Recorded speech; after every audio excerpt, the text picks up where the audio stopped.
nature du dossier auquel vous faites probablement allusion, qui a caractérisé beaucoup d'animations, mais qui s'est très bien terminé grâce à l'initiative que j'ai prise. Sur ce dossier, c'est clair également la position du président de l'agglomération de Montpellier, la position de l'agglomération de Montpellier et celle qui correspond au tracé initialement prévu, c'est-à-dire un tracé au sud de l'autoroute actuelle, entre l'autoroute actuelle et la crête de la Gardiole. Là-dessus, il n'y a pas de quoi discuter, c'est le dossier qui est le plus écologique.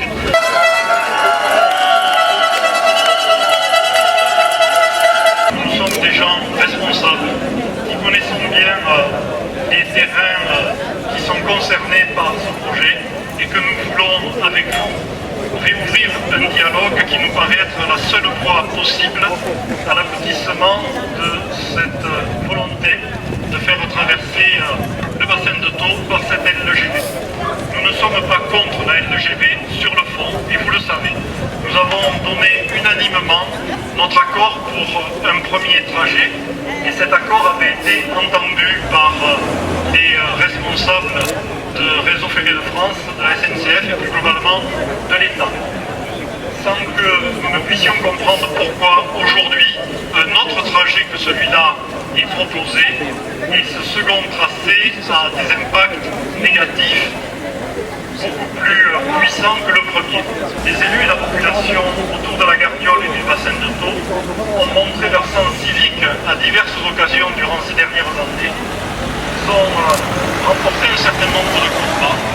Ils n'en tirent aucune fierté. La seule fierté qu'ils tirent, c'est d'avoir bien servi l'intérêt général et d'avoir guidé dans leurs décisions, en leur donnant des éléments importants, celles et ceux qui devaient à ce moment-là prendre ces décisions. Sur la LGV, nous ferons exactement la même chose et si vous pouvez compter sur notre capacité à contribuer positivement à l'avancée du dossier, vous pouvez aussi compter sur notre détermination absolue à nous opposer à une solution qui serait néfaste pour l'environnement et les populations de la Gardiole et du bassin de Thau.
aujourd'hui. Et ça, c'est une force aussi. Et c'est bien, nous sommes main dans la main. Alors j'ai fait une requête de pouvoir rencontrer les membres du CODEPIL au nom de toutes les associations et des citoyens. Et nous allons peut-être avoir une audition dans les semaines qui viennent avec les membres du CODEPIL. Et nous attendons cette réponse. Et nous y serons attentifs.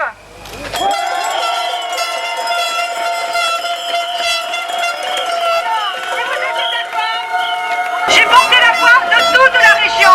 J'ai porté la voix du bassin de Thau, de Gijon, de Boussan, de Loupian, de Balaruc, de Metz, mais de Fitou, et du Sals, et de Bao, et de Bierstort aussi. Alors, sachez qu'on y sera attentif, on se retrouvera à la rentrée, on va suivre ce dossier.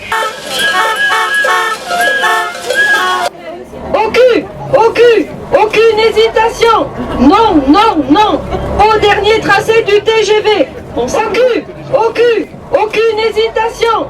Non, non, non. Au dernier tracé du TGV. On s'occupe. Aucune hésitation. Non, non, non. Au dernier tracé du